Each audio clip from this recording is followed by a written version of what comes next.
అందరికీ నమస్కారం. పెద్దలు పిల్లలు జాగ్రత్తగా వినండి.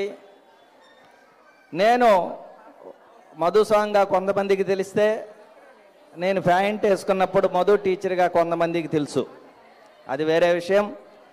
ప్రధానంగా పత్రిజీ ధ్యాన సంబరాల్లో భాగంగా పత్రిజీ ధ్యానం ఎందుకు అనేది మనం ప్రధానంగా తెలుసుకోవాలంటే, పత్రిజీ ధ్యానం వలన మీరు భగవంతుడికి దగ్గర కాలేరు అంటే నేనేంది వ్యతిరేకంగా చెప్తున్నానని మీరు అనుకుంటారు.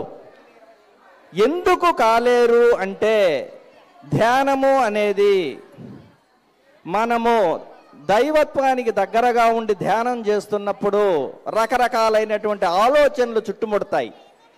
దానివల్ల భగవంతుడి యొక్క ధ్యానానికి మనకు భగ్నం కలుగుతుంది. అదేవిధంగా విద్యార్థులు చదువుకుంటున్నప్పుడు కూడా కొద్దిసేపు సెల్ చూద్దాము, కొద్దిసేపు ఆటలాడుకుందాము, తర్వాత చదువుదాము, కొంతసేపు టీవీ చూద్దాము, తర్వాత చదువుకుంటాము, ఇటువంటి ఆలోచనలన్నీ చుట్టుముడతాయి. కాబట్టి ప్రధానంగా మీరు పెద్దవాళ్ళు దైవత్వానికి దగ్గర కావాలన్నా, విద్యార్థులు వాళ్ళ యొక్క విద్యలో ప్రథమ శ్రేణిలో ఉత్తీర్ణులు కావాలన్నా వాళ్ళ యొక్క మార్గాన్ని ఎన్నుకోవాలి. ఆ మార్గమే ధ్యాన మార్గం. ప్రధానంగా మనం బస్టాండ్కి పోగానే రకరకాలైనటువంటి బస్సులు మనకి కనిపిస్తాయి. మనము ఏ బస్సు ఎక్కాలో అది మాత్రమే మన దృష్టికి రావాలి. అప్పుడు మాత్రమే మనం దాన్ని అధిగమించి దాన్ని ఎక్కుతాం.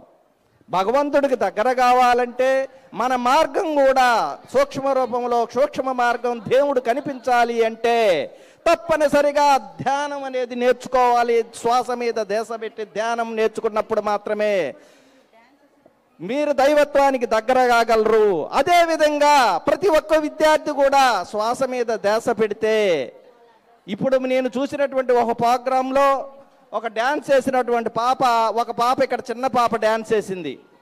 ఆ అమ్మాయి అభినయం కానీ ఆ అమ్మాయి వేసేది కానీ చాలా అద్భుతంగా అనిపించింది. కొనవాళ్ళు వేయలేదా అంటే కాదు, ఆ అమ్మాయి అందరూ వేశారు. ఈ అమ్మాయిని ముందు ఎందుకు నిలబెట్టారు అంటే ఆ అమ్మాయిలో ఉన్నటువంటి ప్రతిభను చూసి ముందు నిలబెట్టారు. అదేవిధంగా మనకు చదువులో మనం ప్రథమంగా పోవాలి, ఉత్తీర్ణత శాతం పెంచుకొని 10 మందిలో ఘనంగా కనపడాలి అంటే మన దేశంతా చదువు మీద ఉండాలి అంటే చిన్న వయసు నుంచే మీరు పత్రిజీ ధ్యాసను మీరు నేర్చుకున్నట్లయితే మీరు దాన్ని అధిగమించి మీ స్థాయికి పోగలుగుతారు. ఒక చిన్న విషయం చెప్తాను. చెప్పేదా అయిపోయిందా? సరే అంటే వాళ్ళకి ఇంట్రెస్ట్. ఒక్క నిమిషం, చిన్న విషయం చెప్తాను. నేను బుధవారం రోజు కాశీకి పోయాను. ఫ్లైట్ ఎక్కాను. నాకు ఎక్కేది రాదు, కనెక్టింగ్ ఫ్లైట్లో పోవాలి, అది నాకు తెలియదు. నా కొడుకు, చిన్న కొడుకు 4-5 భాషలు వచ్చు. ఒకప్పుడు నా వెనక ఒక్కొక్కలాగా చిన్న పిల్లోడుగా తిరిగినోడిని నాకేమి రాక ఓడ వెనక తిరగాల్సి వచ్చింది. వాడు రిటర్న్ ఆడకు పోయిన తర్వాత వాడు రిటర్న్ నేను రాన్నానా, నేను అయోధ్య చూసుకొని కాట్మండు పోతాను అన్నాడు. రిటర్న్ నేను ఒక్కడనే రావాలా? నా పరిస్థితి ఏంది? కనెక్టింగ్ ఫైటింగ్ ఎలా ఎక్కాలి? ఇవన్నీ మొదటి నుంచే వాడు ఎక్కుతున్నప్పుడే నేను చూసుకుంటా ఉండా, ఎలా ఎక్కాలా, ఇది ఎట్టెక్కాలా, రిటర్న్ ఎట్టా, నేను ఎలా రావాలా, మళ్ళా మెట్రో ఎలా ఎక్కాలా అంటే నా ధ్యాస అంతా ఈ చుట్టుపక్కల ఏమీ కనిపించడం లే నాకు. నేను రిటర్న్ వచ్చేటప్పుడు నా ప్రయత్నం ఏందా, నేను ఎట్ట ఇంటికి చేరుకోవాలనే నా ధ్యాస నాది. కాబట్టి ఏదైనా శ్వాస మీద ధ్యాస ఉండి ఒక నియంత్రణ ఉన్నట్లయితే ప్రతి ఒక్కరూ కూడా మీ సామర్థ్యాన్ని ఉపయోగించుకొని మీరు ముందుకు పోగలరు.